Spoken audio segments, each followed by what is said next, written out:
Hey guys, welcome back to the channel.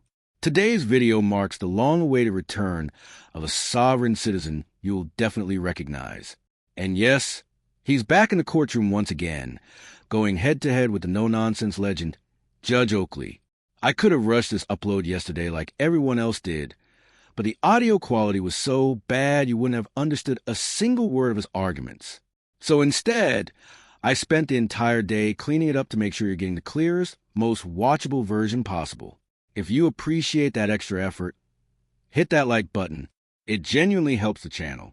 Now, let's dive straight into this courtroom chaos. All right, appearances for the township. Have a seat, make yourself comfortable. All right, so Mr. Crucell, you filed a number of motions. I'm going to let you pick which one you want to deal with first. Well, this emergency motion stay needs to address the request for judicial bias and the process violation. Okay, just hold off with the argument. Hold off with the argument. The question was, what do you want to start with? Okay, so you filed something Friday. I took a quick look at it today. Is that any different than the motion to stay that you filed previously? This is just bringing the fact that all the motions I have filed. Is that a yes or no, Mr. Crucell? Well, it's covering all the judicial bias. Okay, listen to my question. Is it any different than the last motion to stay proceedings you filed? Judicial bias. Okay, give me what you've added since the last one, because this one I haven't had a chance to read fully. The first one I read fully. I just have a statement straight to you telling you didn't give a shit about what I had to say. Okay, hold on. Listen, Mr. Crucell, this is going to be a very long day for you if you don't listen to my questions and answer my questions. That was in the original motion to stay proceedings. I've asked you to give me whatever's new in this motion. New stuff covers Judge Cheating Green telling me to sue the Secretary of State rather than addressing the due process violations in the case. Okay, stop right there. How does that lead to why this should be stopped today? All of this is stemming from where all of this should have been stopped a while ago. That's not the way it works. Mr. Crucell, hold on. Okay, that's the last time you're going to interrupt me today without a contempt of court charge. Is that clear? Is that clear? You should answer me this entire time. No one has made her answer it. One more word, and it's contempt of court. It's $100 a contempt, and if I get totally fed up with it, then I'm putting you in jail. Okay? Just because she and I happen to agree on the law as it applies to your case doesn't mean we're in collusion. It's possible that you're wrong. At least accept the possibility that she and I have the same opinion about something. That doesn't mean we're colluding. You understand that concept? Do you understand that concept? You're supposed to be impartial. I am impartial. I've been trying to save you. Just because I agree with the prosecutor doesn't mean I'm against you. It just means I agree with the prosecutor. So it means if you're agreeing with that, that means that you guys are lying against us. So that means in any case, when I buy the argument from one side, that means I'm colluding against the other. You're agreeing. Yes or no, Mr. Crucell? No, you have to answer my question. Contempt number one, $100. Answer my question. Every time I rule in favor of one side, does that mean I'm colluding against the other? Yes or no? $200. Yes or no? Because I can do this all damn day. And when I get tired of this game, then I tell them to put you in custody because it's contempt of court, criminal contempt in my... See? Not so complicated after all. Because if his argument is that a judge agreeing with the prosecutor automatically equals collusion, then by that same flawless logic, every time a judge agrees with him, that would be collusion too. Make that make sense. And remember, this is the same man who's already racked up 2 separate $100 contempt fines. And we're still nowhere near the end of this hearing. So buckle up, because from here on out, it only spirals further downhill. So now, any argument you make from there, I'm going to deny because that's an unreasonable position you're taking. Judges, by definition, have to decide in favor of one party or the other. That's what we do. When you made that statement, you were making... What statement is that? I thought we were talking about Judge Green's SOS statement. when you made this statement that you were setting aside my regular trial, saying that you saying that the prosecutor, the township, and his court all see things the same way, setting it outside, not even allowing me to make my argument. So you were aligning yourself with the prosecution on the argument of my point and setting it aside, and what you were doing. Mr. Cassell, what I was doing was aligning myself with the law as I see it and interpret it. Stop. You can't just shake your head. You don't just disagree with me and move on. If you don't like a ruling from a judge, you have to appeal that ruling. You don't keep arguing with the ruling. That's not the way the process works. Listen, brother, listen. I have tried to save you from yourself. If you remember the first time you were in my courtroom, I tried to get you to see things the way the process was going to move forward. Because, dude, this process is going forward the way I want it to move forward. You might not like that, but I'm in charge of the courtroom. And at the end of the day, if you don't like anything I do, you can appeal me. That's why they have circuit courts. But I'm not going to let you make this a dog and pony show, especially when we've got jurors here. Dog and pony show. This court has failed to let me make any of my statements, any of my cases. You even were trying to threaten me with contempt anytime I tried. I am threatening you with contempt. My objections on the make my case. No, because third contempt. Do not interrupt me. When I said your objections don't mean shit to me, is because you were using the word objection inappropriately. You objected every time I disagreed with you. If you have an objection, you have to have a legal basis for the objection. For example, she's trying to put a video into evidence. And you say, I object, Judge. She hasn't laid a proper foundation because all she said is, Judge, I've got a video. I'd like to play it for the jury. That's a proper legal objection. When I rule in her favor and you say I object and I say, what's your objection? And you just disagree with me, that's not a legal objection. That's why I said your objections mean shit to me, because you're not you. Well, if this trial is truly meant to be in his best interest, I'm still waiting for someone to slide a bowl of edible highlighters across the table, because that's honestly the level we're working with here. And the judge is completely right on this point. Pro se defendants who've never set foot in a law school seriously need to reconsider representing themselves, especially in a jury trial. The rules of evidence and courtroom procedure are ruthless, unforgiving, and incredibly complex. And 9 times out of 10, they do exactly what we're seeing here. Chew people up and spit them right back out. Not going to proceed with this. You're here. So when I impanel the jury, what? You're just going to sit there and not going to talk? What does it mean when you say you're not going to participate? And go through until these things get addressed. All of my issues that have been ignored this entire time, especially excluding people. Once again, if and I deny it, it's been addressed. You might not like the way it's been addressed, but then you have to appeal it. That's the whole point of me getting all my objections. All right, what's your objection? What's your objection to me denying your motion to postpone this trial at the last minute? I'll put on the record that whatever you would like to do from there, you can, because I'm open until these things. Like I say, Hold on. Is this statement preceding all these motions you filed? Okay, then let me make my ruling on all of them. I think there was a motion to dismiss for lack of jurisdiction, correct? Okay. Would you like to respond to that one? Because I think that's already been addressed.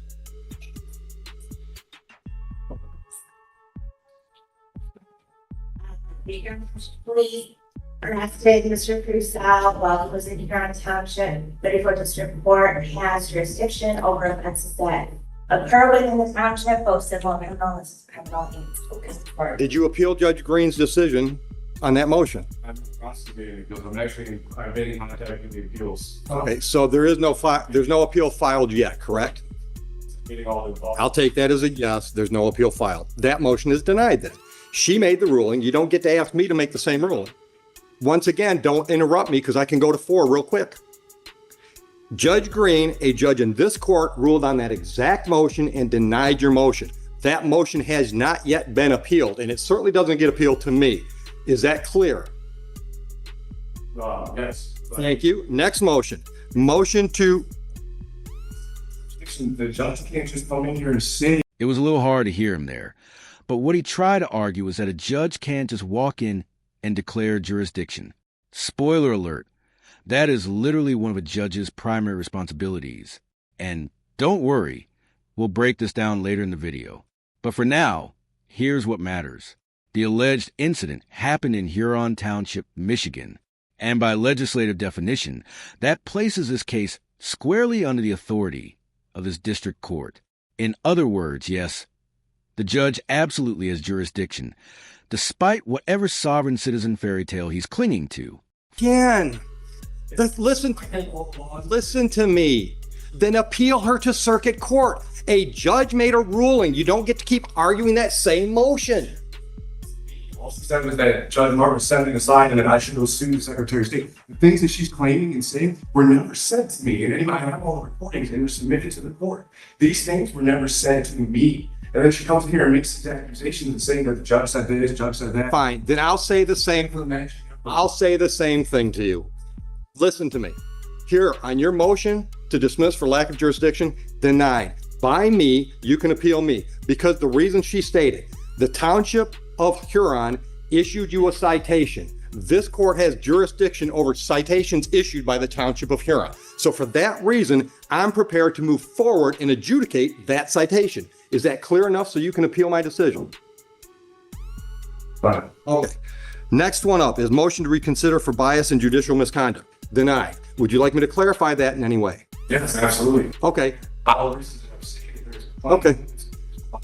Then guess what? The Court of Appeals can overturn me because I'm not biased to you. You might not like the way I talk to you. You might not like the things I say to you, but I'm not biased against you. Believe it or not, brother, I would like to save you from what's going to happen today. I really would.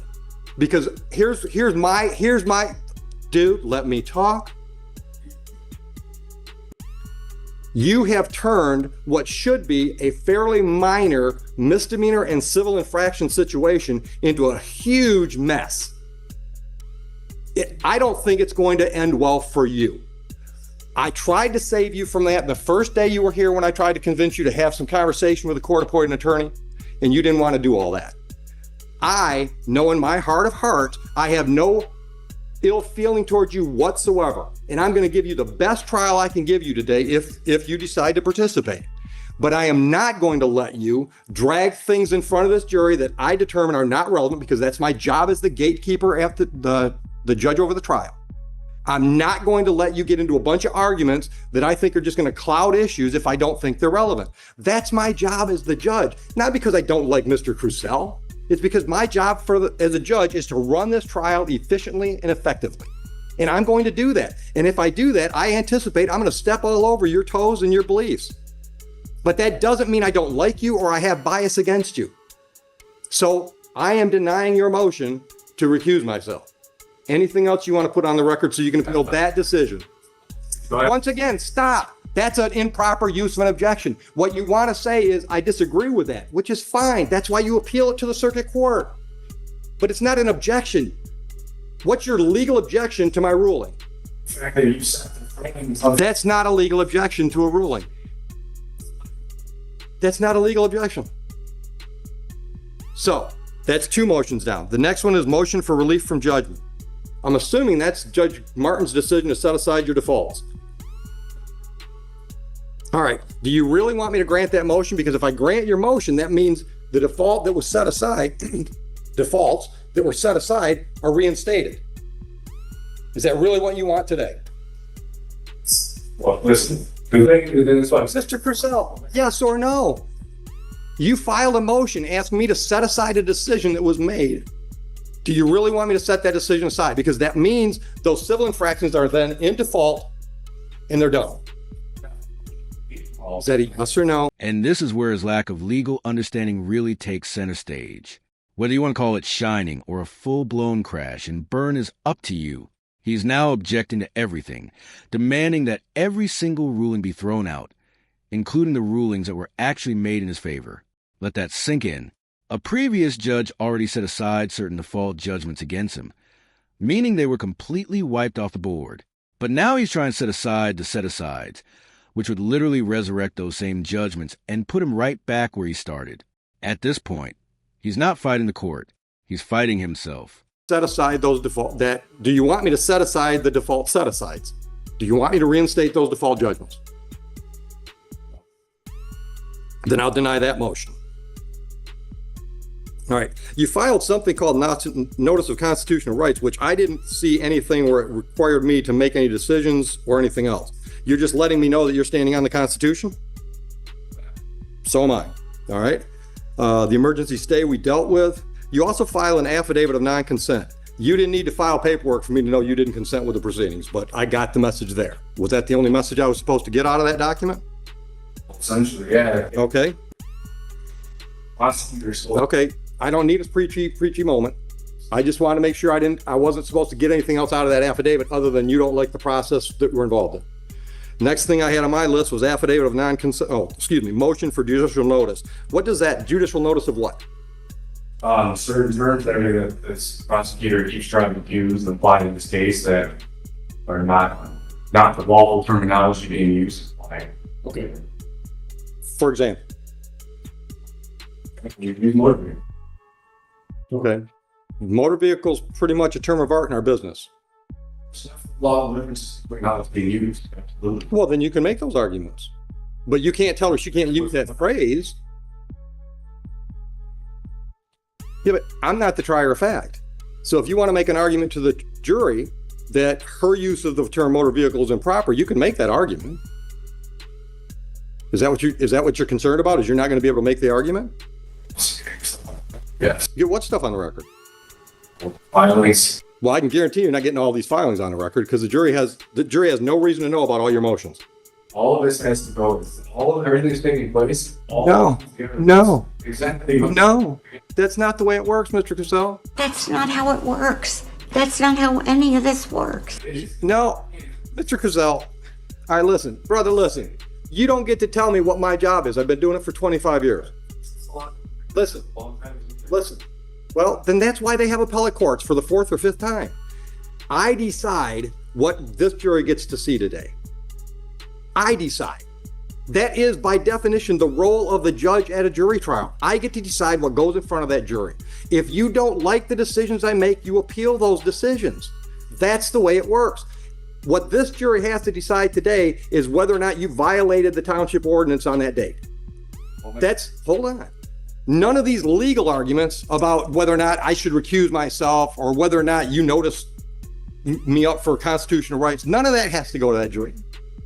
And none of it's going to. And that's my other issue with the trial and my emergency motion to stop this. I already ruled on that.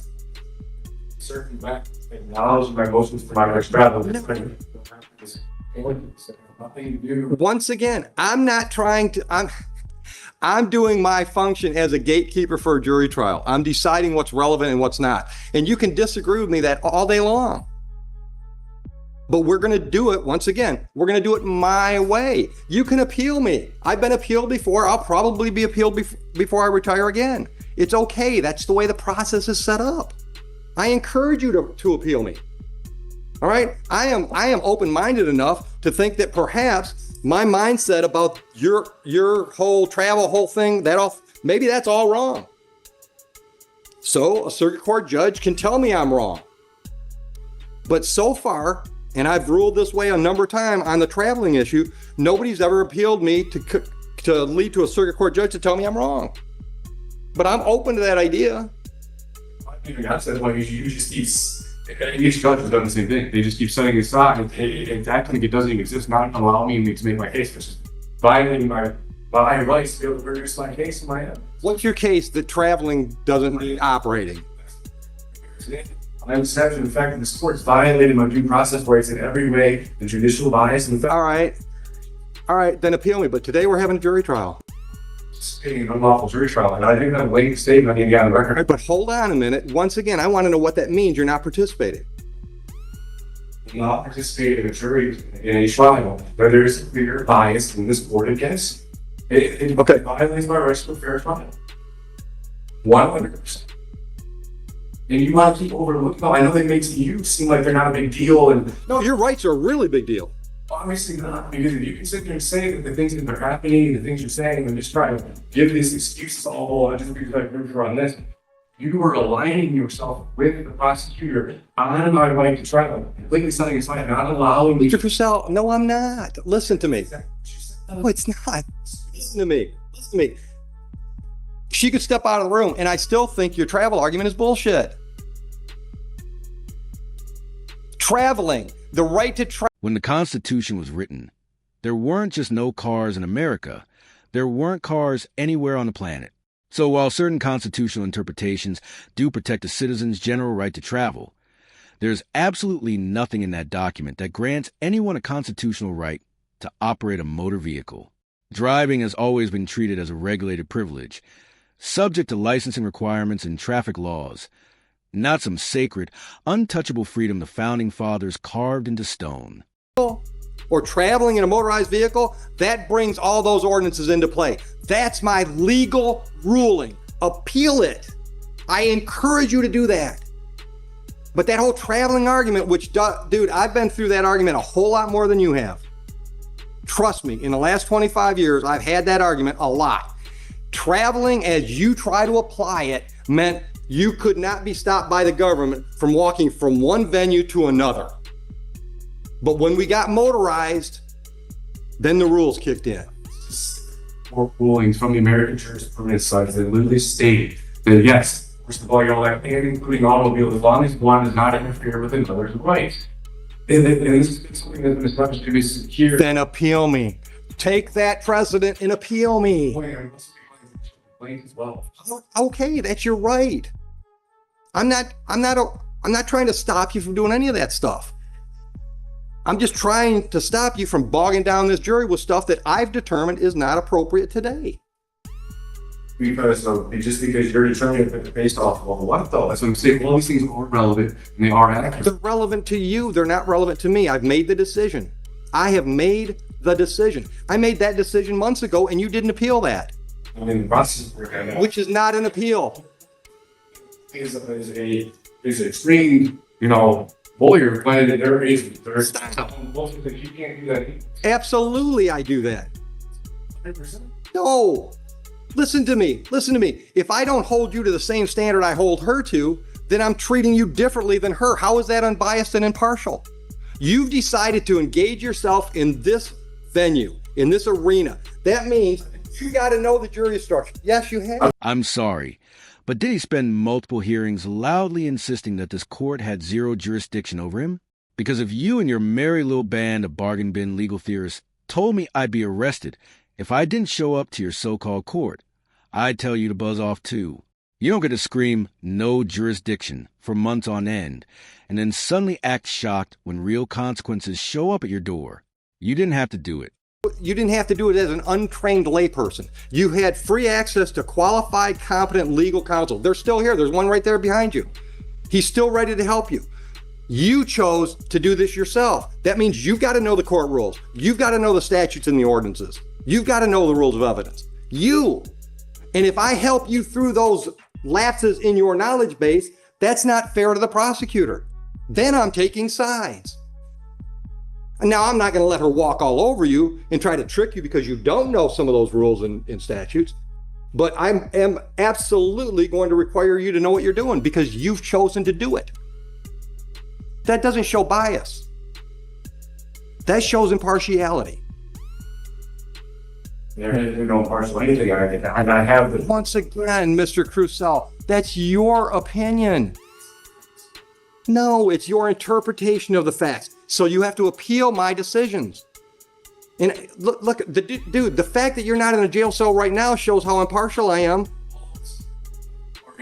When Officer Price literally pulled up to me my weather days before any of this even happened and talked to us about the traveling. Even told me I was well within my rights. Gave me every clarification that I was well within my lawful rights. This was all a retaliatory thing from the beginning. And then even when the chief called me. He even called me trying to arena. I was like, what's that arena? And then he goes to the motor vehicle. And then he tries to get me to not pursue legal matters. And then he gets mad at me. And then the day that I file for my body cam, I'm getting removed from here on a little league. And stop. Hold on.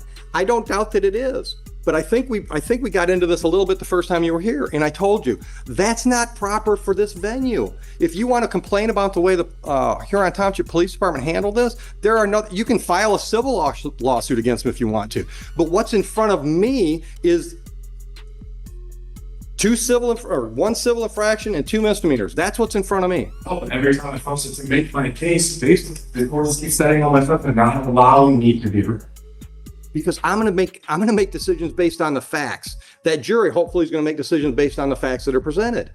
How can there be facts in this court continues to not allow me to get my facts? Because the facts you want to get into, what facts do you want to get into? The chief had some conversation with you?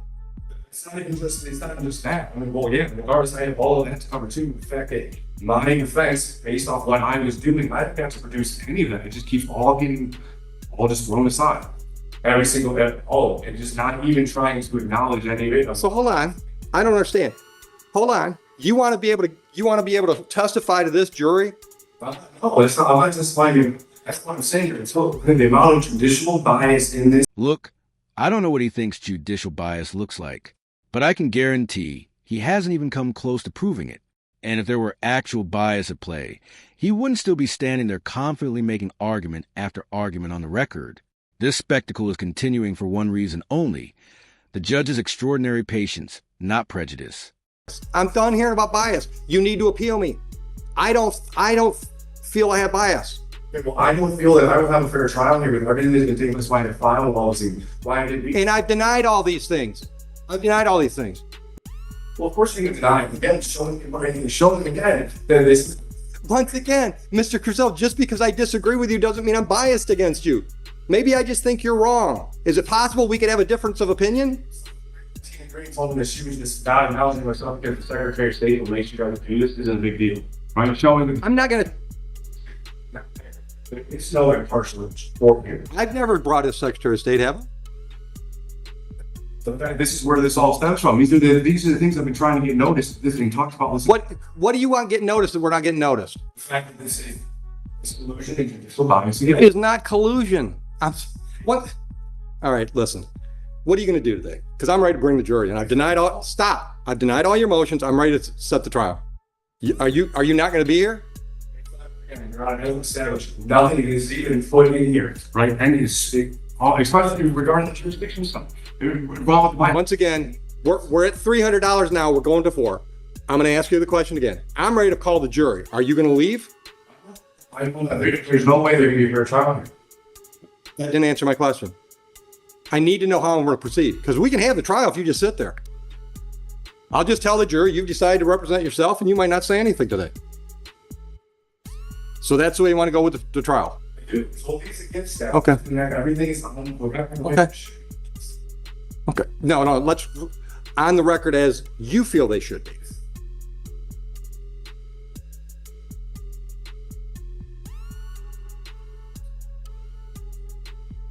I brought sites that I left the sites at home and bringing up the person's jurisdiction. And hold on. Once again, I want to just, because he just walked in the room. Once again, I want to let you know there's a very competent, experienced legal attorney here, defense attorney here, that's more than willing to help you with this if you want his help. Well, the sport actually was supposed to be. And that ain't gonna happen. Yeah, well, anybody showing you were supposed to reduce yourself. It's in the book. And I don't think I've shown bias. That's what we keep. Once again, you and I disagree. That's okay. That's America. You have to appeal me. You don't just keep to argue. You don't get to argue the same thing over and over and over until I agree with you. That's not going to happen. I know I am not biased towards you. I also know that your ideas of how the law applies in mine are vastly different. But because I'm in the black robe and I'm in charge of this trial today, my ruling stands until a circuit court judge or some higher court tells me I'm wrong. That's just the reality of it. That's what I want to do. Because this person not going to rule it the way it's supposed to. Not going to stand by your judicial. Not by your definition, I'm not. Secretary of State and Attorney General and you. I've never heard anything. I don't even know if you're lawfully allowed to concede it. You can say that again. It's been proven on the record. No, it doesn't need to be proven on the record. Show me a statute or a court rule in Michigan that says I got to prove that. Statute, Michigan statute, or Michigan court rule says I've got to do that. Because I have it in there. My father was in smoking.